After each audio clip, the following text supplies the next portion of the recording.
Something that can be a little confusing about the Enneagram is wings. So in this video, I'm going to be talking about what wings are and what your wing means for you. If you don't know who I am, hello, I'm Abby Howe, and I'm here to help you discover you. I put out new videos every week all about the Enneagram and personality types, so if you're not subscribed, make sure to do so. Now let's talk about wings. What the heck are they? Basically, your main Enneagram number has a relationship with the two numbers that are by your side. So for example, 5s are next to 6 and 4.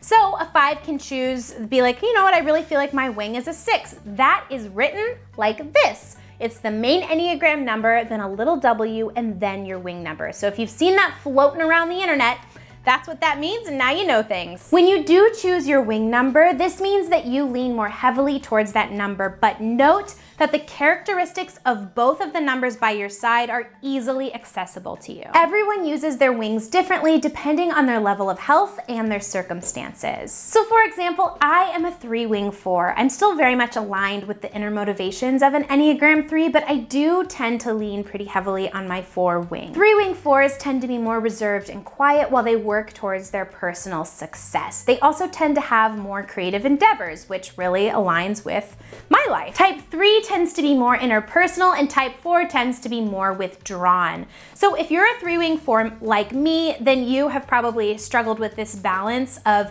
wanting to achieve as much as you can, and then also having this internal feeling of never being enough. So 3-wing 4s tend to need more external affirmation because they always feel like they are lacking.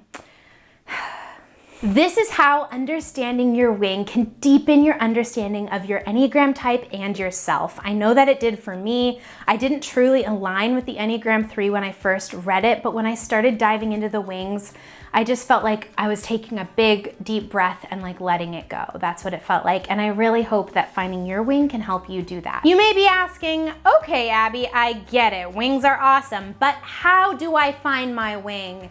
Don't worry, my friend, I got you. Here are some questions to ask yourself as you go on your search for your dominant wing. And if you're still confused about your Enneagram type, I've made a video about how to find your Enneagram type and linked it in a card right here, as well as in the description down below. The first question to ask yourself is, which wing do I use more in my everyday life? Then ask yourself, how has that wing deepened my understanding of my main Enneagram type? Lastly, ask yourself, how does my wing impact my love life, my work life, or just my everyday life? Ultimately, you are the only person who can truly know what your wing is, so just go with your gut. Now I'm gonna give a quick rundown of each Enneagram type and their wings. This is not a comprehensive exploration, but rather a quick overview so that you can kind of get an idea of what the wings mean for each number. I'm gonna be putting the time codes for each Enneagram number and their wing in the description and in the comments so that you can just jump right to your number. Also, please note that I borrowed the names like the bear and the professional from Beth McCord of Your Enneagram Coach. She uses these great titles to describe numbers and their wings, and I thought they were a great visualization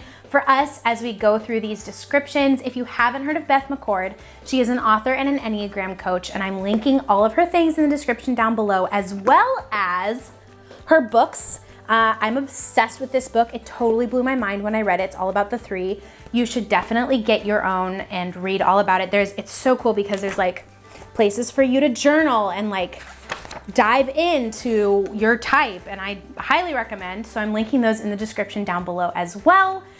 Awesome, disclaimer over. Let's get into Enneagram types and their wings. 1 wing 9, the Idealist. They are practical perfectionists who tend to be more introverted. They excel at objective thinking, but they tend to detach and kind of neglect themselves when things in their life get stressful. The 9 brings out a more trusting, relaxed nature in the 1, making them able to hold a more diplomatic stance towards others with different viewpoints. 1 wing 2, the Advocate. They are socially aware activists who work to make the world a better place. They tend to be more helpful and empathetic, and they are very action-oriented. This type also longs to control everything and struggles with letting go. 2 wing 1, the Servant. They are empathetic individuals who long to make others happy. They tend to be very generous, and they're giving to anyone, not just people who they like. This type is honest with themselves and they direct their energy towards fixing the things that they think should improve. This type also struggles with burnout because they can overwhelm themselves in an effort to help the underdog. 2-wing 3, the host. They are productive and outgoing organizers who excel at bringing people together. They tend to be charming and ambitious with a competitive spirit. This wing brings the risk of workaholism because the two can completely neglect their inner needs and just work. 3-wing 2, the star. They are socially savvy people who are extremely interpersonal and very charismatic. They tend to enjoy being the center of attention and they thrive when they're popular. These threes struggle with being true to themselves because they're always focused outward on other people's expectations. 3-wing 4, the professional. They are a driven and organized individual who always has new ideas and projects in the works. They tend to be more introverted and find quiet satisfaction in efficiency and personal success. Their 4-wing means that they're more creative and they lean towards the imaginative. This also means that they can withdraw from others and feel moody and detached. 4-wing 3, the aristocrat. They are a charismatic artist who values nature and beauty. They tend to be more extroverted, ambitious, and competitive with a large emotional range. A challenge for the 4-wing 3 is that they may try to escape their inner turmoil by performing and putting on the show and valuing form over substance without engaging in meaningful inner self-work. 4-wing 5, the Bohemian. They are intense creators who use their self-expression to explore the world and what it means to be human. They tend to be more introverted and intellectual with a high capacity for thoughtful observation. This type is prone to withdrawing from others and they can isolate themselves when they're feeling depressed. The 4 and 5 together are an odd combination because they have the unique ability to balance artistic intuition with reason and logic. 5-wing 4, the Iconoclast. They are lone rangers who value being self-taught. They tend to be more creative and humanistic, and they can take an intense interest into one subject. Like the 4-wing 5, they have the peculiar gift of being able to balance the left brain and the right brain. This type can struggle with being misunderstood, and they may become depressed and self-absorbed. 5-wing 6, the problem solver. They are detached researchers who are energized by discovering new things. They tend to be more extroverted, loyal, and anxious. Their 6-wing makes them able to connect with other people, but they can also struggle with withdrawing and skepticism when they are mistrustful of others. 6-wing 5, the defender. They are a resourceful team player who values security and knowledge. They tend to be more introverted and cautious with an ability to make reasonable decisions and sound judgments. This type also tends to have a lot of fear and anxiety, and they can tend to back away from confrontation instead of dealing with issues head on. 6-wing 7, the buddy.